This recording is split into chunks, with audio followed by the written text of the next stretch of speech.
Welcome to another episode of Father Michael Recommends, and this episode's movie recommendation is The Wizard of Oz.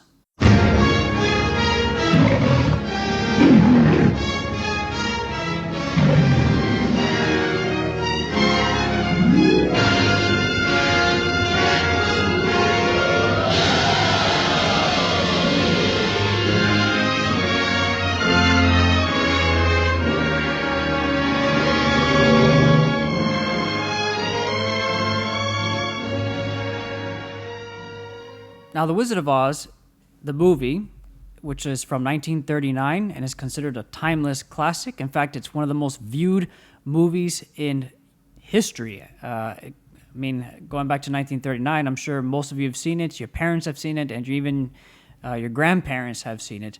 And it's based off of the novel by Frank Baum.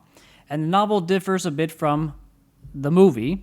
For one thing, it doesn't focus so much on the Wicked Witch of the West, the antagonist in the movie, and it focuses a lot on the little side quests and adventures that Dorothy, the main character, goes with her companions, the Scarecrow, the Tin Man, and of course the Cowardly Lion. Let's just say that in the book, the Tin Man's axe is not just there for show. But anyway, we're here to talk about the classic 1939 movie, and it was one of the first colored movies. Many of you probably know that that year the winner was Gone with the Wind, but yet people seem to know The Wizard of Oz more than Gone with the Wind. It's a timeless classic about a girl who gets transported through a tornado that lifts up her house with her in it, and she ends up in a different world altogether, the land of Oz, with her dog, Toto. And all she wants is to go back home. But along the way, she discovers these friends, each of which are lacking a certain virtue. The Scarecrow claims that he's lacking brains. I haven't got a brain, only straw. How can you talk if you haven't got a brain? I don't know. But some people without brains do an awful lot of talking, don't they? We see that the Tin Man claims that he's lacking a heart, and we see that the Cowardly Lion, as his name implies, is lacking courage. Now, if you look at the beginning of the movie, when it's still in that sepia tone, you'll notice that these are the attributes that Dorothy's uncles are telling her that she needs. So if we're going to psychoanalyze this movie, which I'm not here to do, I'm just giving you the recommendation, but if I was to psychoanalyze it, I would say that these characters are projections.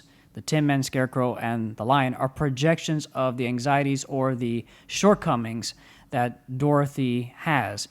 But anyway, she goes through this journey, and I don't want to spoil too much of the movie if you haven't seen it, although I don't know who hasn't seen this movie yet.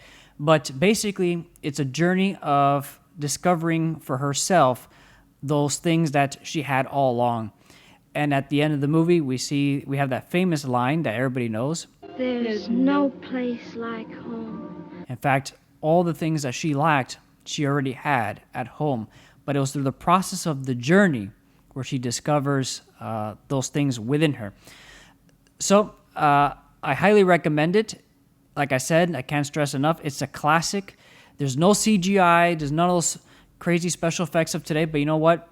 The movie just doesn't need them. And even today, the color pops out at you. Very impressive even under today's standards.